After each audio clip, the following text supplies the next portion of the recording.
to Andrew's session. He's gonna take us through the 7 ways independent coffee shops and cafes can thrive in a post-COVID world. So, Andrew, I'm assuming you're going to share your screen and take us through a presentation. If not, that's fine. But folks, if you do have questions for Andrew, make use of the Discuss tab over on the right-hand side. You can easily post questions in there. There you go. Claire's just said hello, and so you can pick it up from there. So, Andrew, I'm going to leave you to it. The floor is yours. Enjoy your session. Well, thank you, Mark. Thank you for that warm introduction. This session is all about how, COVID at the moment is so unpredictable, every day. I think Richie's waiting for me to finish this presentation, actually, before he does a bit of another announcement on the situation on, hopefully, he'll put some help in there for hospitality businesses, because there are some serious challenges over the next year, 18 months, really. And I think probably in the next 6 months, it's going to really come to a head. Some businesses have got a very slim chance of survival, particularly if their location's wrong. Look at the strength of a business like Pret, where their business is now completely wrongly positioned. They're very, very strong in the centre of cities, which will take a long time to recover. I think now with the growth of working from home, city centres are going to be, really difficult to make good money out of, particularly if there's a lot of offices there, particularly in, business districts of a city, particularly. And whereas conversely, if you're in a dormitory town, if you're in a place that is traditionally a commuter belt, then you will naturally be busy, and that's what we're seeing. That's what a lot of our clients are seeing. And there's lots of new rules now around, how you operate your business. It's not like it was, before COVID, if anybody can remember that.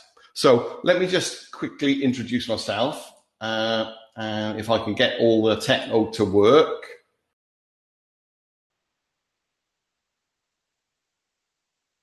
A little picture of me in the thingy, and hopefully you can still see it. So here we go. Well, this is us.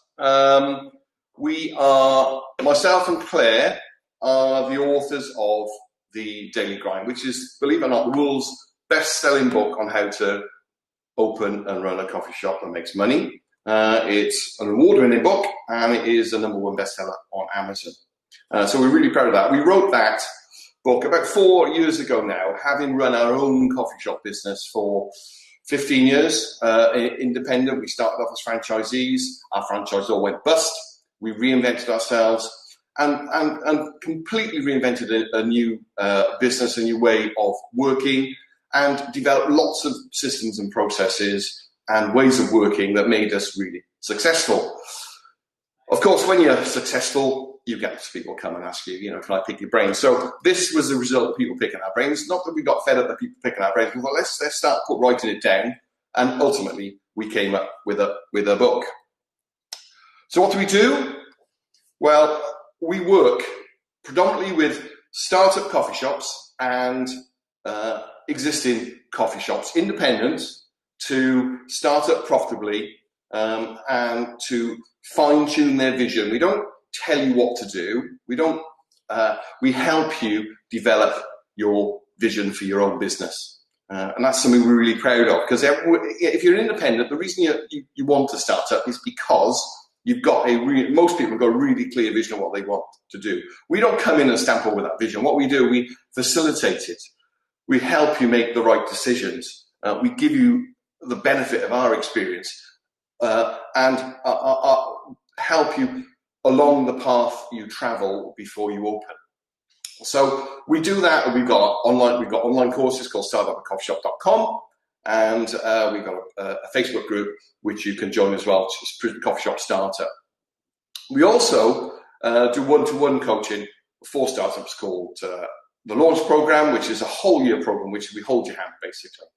We've got a marketing program called COGS, Coffee Shop Owners Guest Gating System, and we also work with established coffee shops. And at the moment, we're working with a lot of people on their menu development, because I think that's what, as I go through the presentation, the 7 reasons or the 7 ways you can thrive post-COVID, not just survive, you'll see that the menu is quite an important element of that.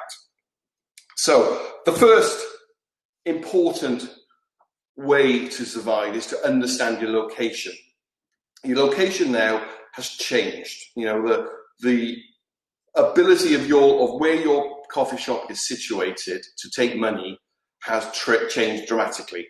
As I alluded to at the beginning, if you're in central London at the moment, in Canary Wharf, or in the business district, around Bank, then you're going to find that your foot traffic is well down on last year. I think the last stat I saw, it was around 30%. And you can see some of the guys there are really struggling. And we've got a couple of clients there who are finding it really tough at the moment. However, if you are in a dormitory town, if you're in a commuter belt, if you're in a village somewhere or a small town, then you're going to be seeing, because people are working from home now, and when they work from home, we've all been doing it. 73% of us apparently are still working from home in one shape, form or another.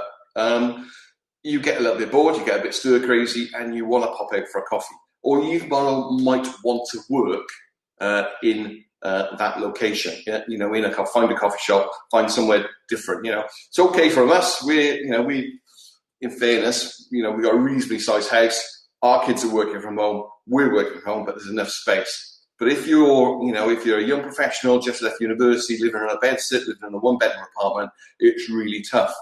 So, those guys are going to be looking for somewhere else to work. And that's, you talk about the rise of the coffees, the coffee shop office.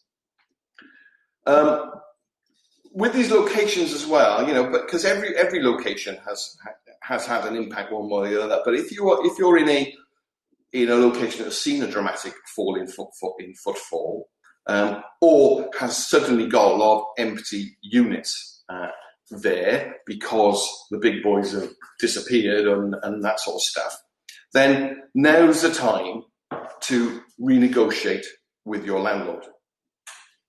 Because, what's the matter? Nothing. Okay, sorry.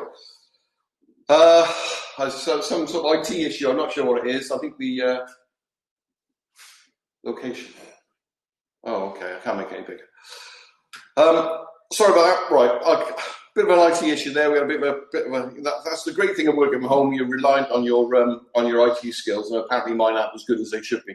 So, going back to location, right? So what I was talking about, the metrics have changed. The number of people that walk past your business have changed dramatically.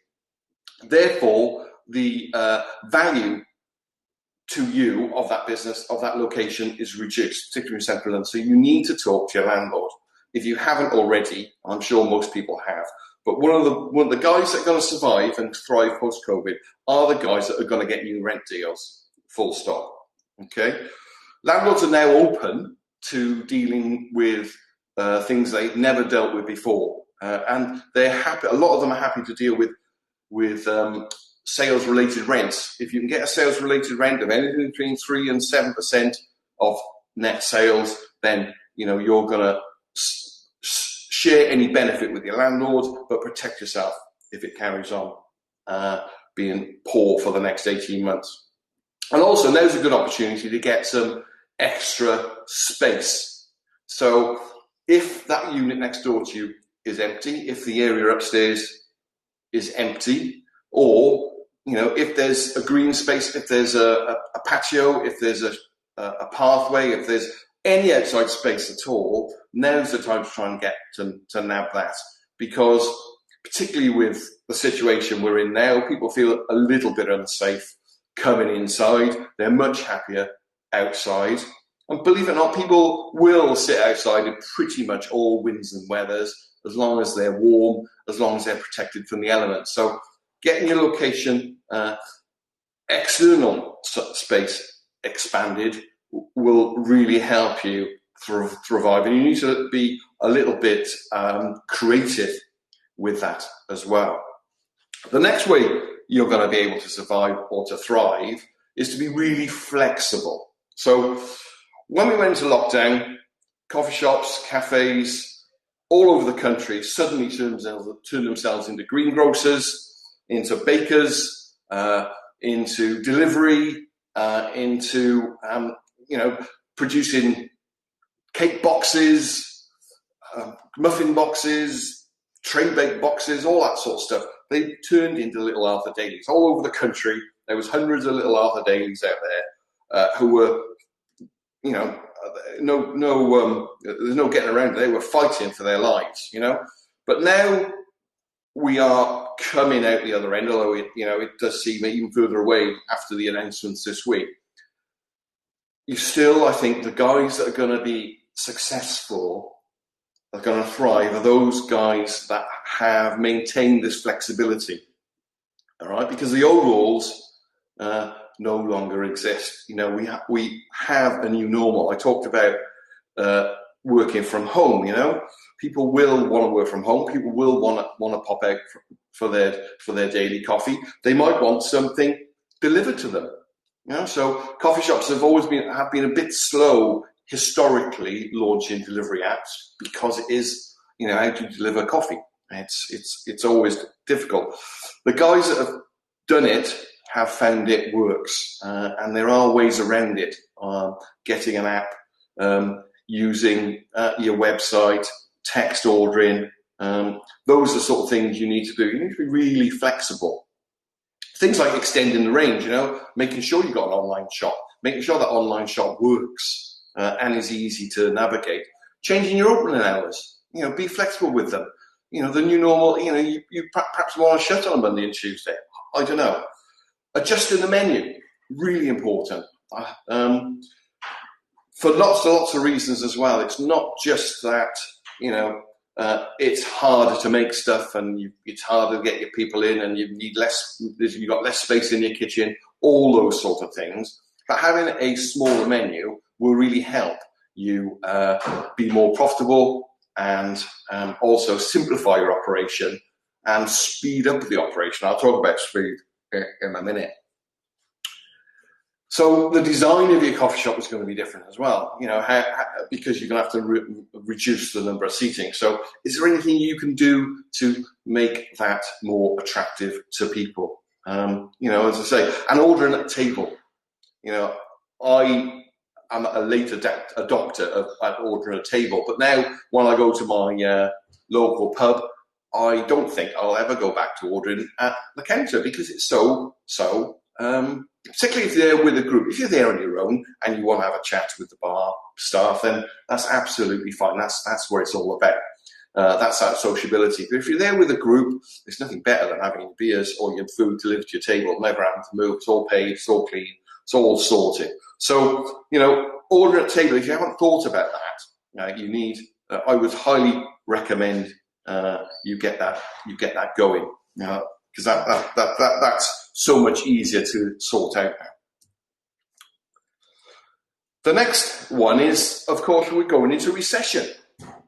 So your offer that you had prior to COVID needs to be adapted to people's mental state. They are, the reality is beginning to hit. More and more people are being made redundant.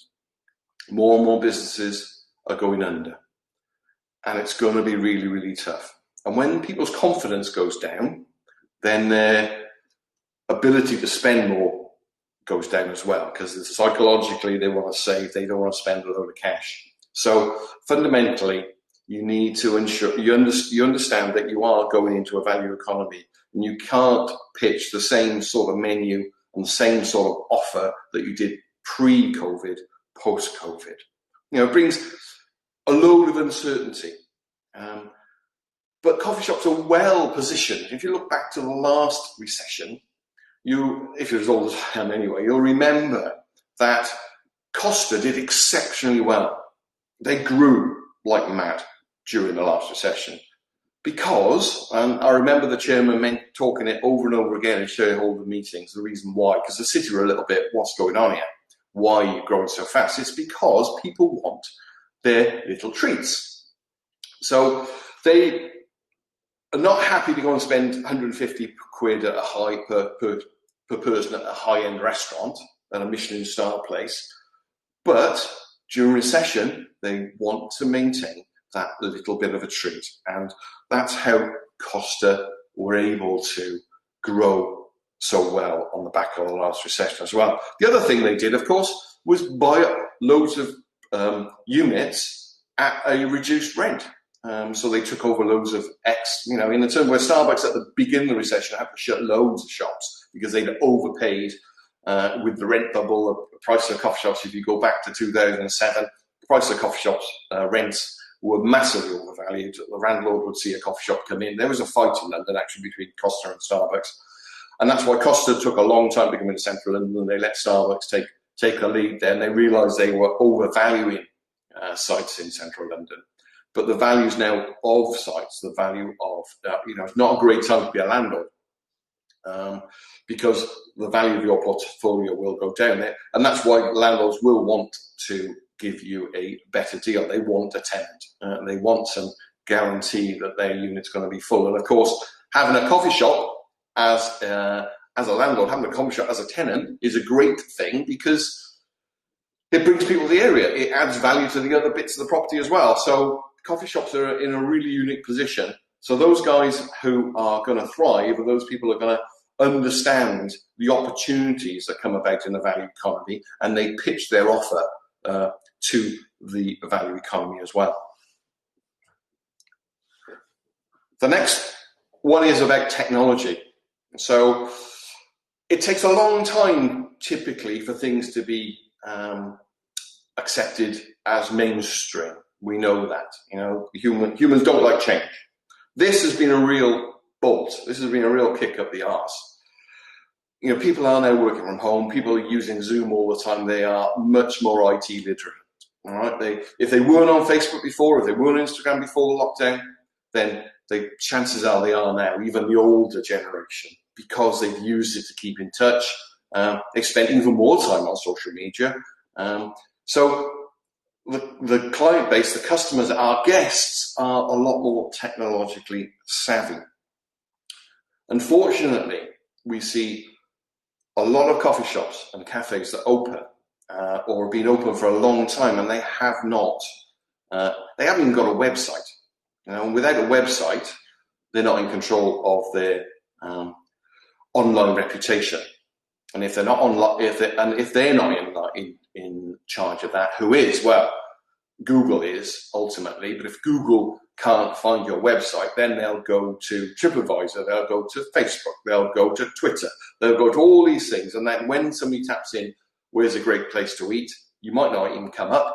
Or if you do, you're going to be beholden to what people have said to you on social media because you're not controlling it. We did some work for a client 18 months ago, and was it 58%, I think, if I can remember, that's the detail. 58% of coffee shops in central London didn't even have a website, which was just, bonkers, really. So the guys that are going to thrive are going to really take technology under their wing, and they're going to own it.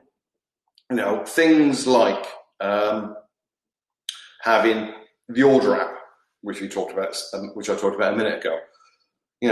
Lengers are a great business. They didn't have an order app before lockdown. I read this week that 48%, I think, of their business now is through the order apps. So that they've grown massively from a standing start. And I've seen that across lots and lots of different coffee shops and cafes. Wetherspoons, they were early adopters of the app, and I bet they're really delighted that they got all that in place. If you look to the States, even before lockdown, and when they say that America is generally 5 years ahead of us in the UK, but if you look at the States, Starbucks were already having to redesign their business model to cope with the percentage of people that ordered online anyway. So, they had to change their waiting areas to make their waiting areas less, more space for people to wait, and less space for people to order. They have to change the design of their coffee shop because of that. And these things now are being sped up. So, having an online shop is not difficult to set up now.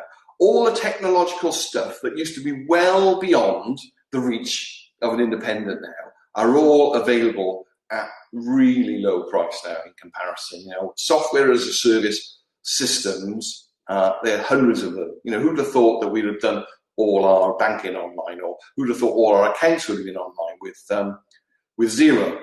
Those are the sort of things now, the software as a service products out there that you can get that were only available to the real big high-end blue chip companies 10 years ago. So you can take that under your wing, and because the way the public have been upskilled, for want of a better phrase, they're happy, much happier to use it. As I say, I, for one, won't be visiting the bar in my local pub to order anytime soon. I'll be using my app on my phone. The other thing with technology, with all this stuff, is that it gives you a great opportunity to collect contact details as well. So many people, again, rely on social media to just do their own marketing, but they're not in charge of the data. So you probably know that social media, if you post something, an organic post on your page that somebody likes, only 3%, if that, of the people who like your page will actually see it. Because Facebook, Instagram, which are owned by Facebook, Twitter, all these guys, they are businesses, they want to make money, and they are throttling what you see because they are prioritizing advertisers. But if you've got people's email addresses, you can email them direct, okay? Which is really, really important. Everyone now has email on their phone, and everyone, if they get an offer from their local coffee shop, will open it. And it gives you a real great opportunity to build a relationship with your customers in a real one-to-one situation. And on top of that, a little tip is, if you've got free Wi-Fi at the moment, then you need to put some sort of gateway in there that collects the customer data so that you can start collecting emails that way. We were collecting 300 or 400 emails a week from our customers, and they then came onto our list, and we were able to talk to them and turn them, or try to turn them, into ultra loyal disciples of our business. So you can use technology in that way for your benefit. Now, size has always been a problem. The small coffee shop, there is a limit to how much a small coffee shop can take. And a lot of small coffee shops, when I say small, below 20 covers, these guys have always really struggled to make really good cash, or to employ a manager, because you're sort of landlocked a little bit. But even now, with social distancing, size really is an even bigger issue to consider. So there's a physical limit, if you think about it, how much you can take in any one hospitality business. And it's purely a combination. It's a simple maths. So it's how many covers, how much they spend, and how quickly you can turn them over. Okay, those are the three things that drive your sales. Now, bear in mind what I just said about spend. We're going into recession, so there's going to be pressure on how much they're going to spend. Remember what I said about social distancing in terms of number of covers.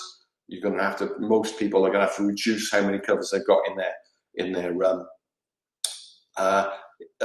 unit. So that there's pressure on number of covers. And finally, there's that speed of service, how quickly you can turn the table. And there's pressure on that as well, because people have got their masks on. It takes longer for table service will take longer to serve someone than not. So you have to clean between customers, all that sort of stuff. So the three drivers of sales, they're all under pressure. So if you're too small, that pressure is going to be even harder to overcome.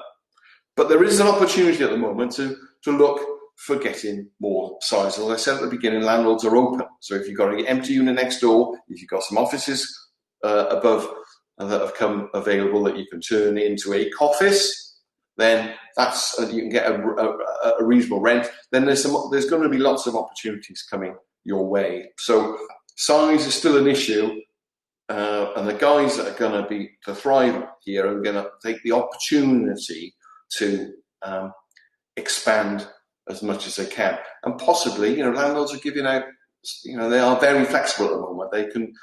They are happy to do deals that they've never ever done in the past. So it's worth having a chat. And those deals, by the way, aren't generally advertised. You need to talk to your landlord about that, because it's not something they're going to stick out on the billboards. This unit is going to be half price for the next 6 months, because that if they got a unit next door, they're going to devalue everything. So it needs really good negotiation skills and building a relationship. And that's one of the things, by the way, we do with our startups. We make sure that their business model is strong, clear, is appetizing to landlords. And you'll be amazed how many landlords, if they see what your vision is, if they understand you and they trust you because of all that, what they will do to help you. The next way to thrive is around social media. I know there's been a presentation on here earlier on social media, and everything I've said about earlier around getting your email addresses off social media is really, really, really critical. But it's no longer any good just to stick one post out a month. Or if you look at a lot of Facebook, a lot of social media accounts of coffee shops and cafes that we do, you'll see, hi, the first post is, hi, we're on Facebook, please follow us. The second one is, this is our latte art. The third one is, we're closed for Christmas, and then it probably dies down. And then, it's very infrequent. People are on social media all the time. It's your job as an operator to stay in front of your customers. It's not their job to find out about you. It's your job. So having some really good social media about you. People want to know about you. They don't want quote of the day necessarily. Coffee makes me smile, all that sort of stuff. You see so much of that. They want to know about you. The guys that are going to thrive are the ones that are going to share their story. We did an article this month in Bowden's Coffee House magazine, which is worth a look. It's free to download this month, of course, because it's like a COVID issue. But we did an article on your story, how it's a really underutilized marketing tool, and your story can be told so well through social media, and Instagram is probably the number one social media for coffee shops. But you do need Facebook, and if you are in an area that there are a lot of Twitter users, then you should be on Twitter as well. If there's a lot of your clients, if a lot of your guests are on another social media, such as TikTok, then have a go at that. If you've got quite a young demographic, then get on that. But with social media, it's your job to be in front of your guests and not their job to look at it. And it's your job to make sure you show up in the social media accounts that they live in. And remember what I said at the beginning, even if people weren't on social media before lockdown, chances are they are on it now. Okay, because there's been quite a big uptake, and particularly in the older generation of people joining social media.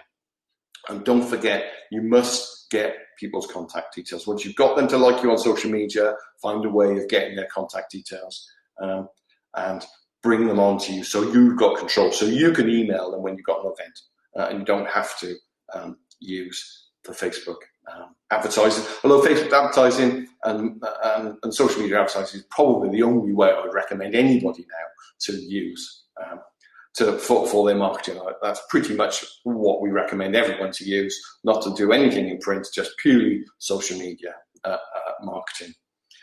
And incidentally, you also help people with that as well without trying to sell too much on this, but if you're interested, we can help you on that. The next issue is all about speed.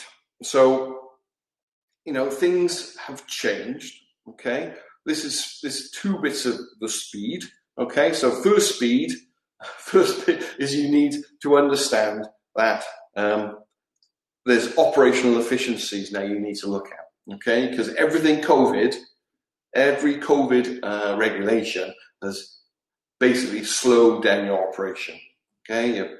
Your waiting staff wearing masks will take longer to get the info off people. Wiping down between customers will slow stuff down, okay?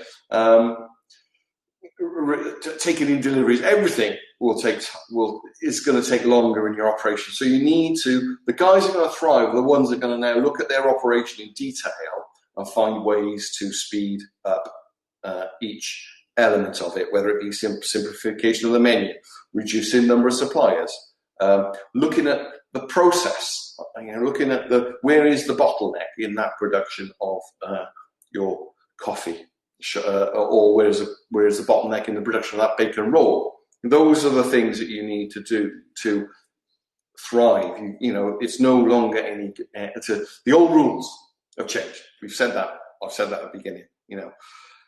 You've got to find a way of speeding up. I think it's a bugbear of lots of people that coffee shops are a bit slow in their production of food or of coffee. You can make things faster as long as you're giving good service and the speed is appropriate to the queue. We did some work. We did a bit of analysis for our new book, which is coming out early next year, around the opportunity costs in a typical coffee shop of a barista making one drink every minute or one drink every 90 seconds. Works out on a typical coffee shop who isn't busy, is only at maximum speed for 14 hours a week. That works out an opportunity cost missed of £43,000 in sales. So looking at every element of your production can help, number one, improve speed for the customer, improve efficiency for you, and increase your profit. So the old rules have changed. Look at how you can improve on that as well. And it's Darwin, with the evolution of the species, says that it's not the strongest who will survive, it's those who adapt the quickest. So those are the guys. So the guys that are going to thrive in this new normal are the guys that have adapted to the new normal, to their new customers, to the new outlook, to the new vista, to the new sort of way of doing things, the apps, the coffees, the value economy, looking for outside space. Those are the guys that are going to succeed for the future and be the strongest. Of course, then you add on top of this, then COVID, so those are the 7, but then you add on top of that the COVID issue. You need to be able to understand the grants that are available to you, the impact of the VAT changes that are, almost changing hourly, well, not quite, but at the moment, we're potentially saving 15% of VAT. Some coffee shops have decided to keep that. Others, bigger ones, have decided to give that to their customers. But if you do nothing, if you don't spend time understanding that implication of the VAT, or making sure your furlough planning is right, understanding what loans you can get. We're coming to the end of the availability now of bounce back loans, unless Richie organises something this afternoon. But if you haven't got your bounce back loan, then really you should, because it's really cheap money. Those guys that haven't understood the impact of the cash flow, all these things are gonna struggle. So the ones that are going to survive are the ones that have built, a good cash flow forecast, and has also built a good relationship with their suppliers as well. So that's the summary really of the ways to thrive post-COVID. I know it's really tough, and it's okay for me talking from my kitchen here, but we are operators. We know how hard it is, and we lived through the last recession. This recession, I think, is going to be even worse. But there are opportunities. The coffee shop has been going since the 1600s. And I don't think it's going to be going anywhere anytime soon. But it's those guys who adapt are going to thrive. if you sit back and don't take time to understand the new normal and the new opportunities, then that's when you're really going to struggle. So please follow us. We're on Instagram as the Coffeepreneurs. We've got a very good, busy Facebook group for Independent Coffee Shop. Just search Independent Coffee Shop on Facebook. And if you're on Twitter, we're on Cafe Success Hub as well. Please let us know if you are thinking of opening a coffee shop. Give us a shout. We would love to talk to you. Even if you go ahead and buy one of our products, that's fine. We'd love to help you. We like to talk to people in their early stages because that's the time that we can really have a big impact on people's plans. And if you already run a coffee shop and you want us to look over your business with a slide rule, or just look at your menu, because we're doing a lot of work, as I said, on menus at the moment, then by all means get in touch, and my email address in the details. And we've also got some stuff available. There we are. So I hope you all enjoyed that. As I said, if you come over to our booth, I think we've got a booth. We've got a lobby or whatever it is. Come and see us. It is quite complicated. So has there got any messages? I got a couple. Let's have a look. Yeah, we got. So, okay. Okay. Oh, well, isn't collecting emails that way seem dishonest, infringing privacy? Well, it would be if you did it in a dishonest way. What I would suggest is that you would ensure that on your collection page, you would tell them what you're going to do. So you've got anyway, now we've got a great opportunity with the COVID stuff to collect details. Our clients, we've recommended they put another box on the bottom and say, would you like to join our VIP club? Would you like a free cup of coffee? And subscribe at any time. Most people are ticking the box. It's you're an independent.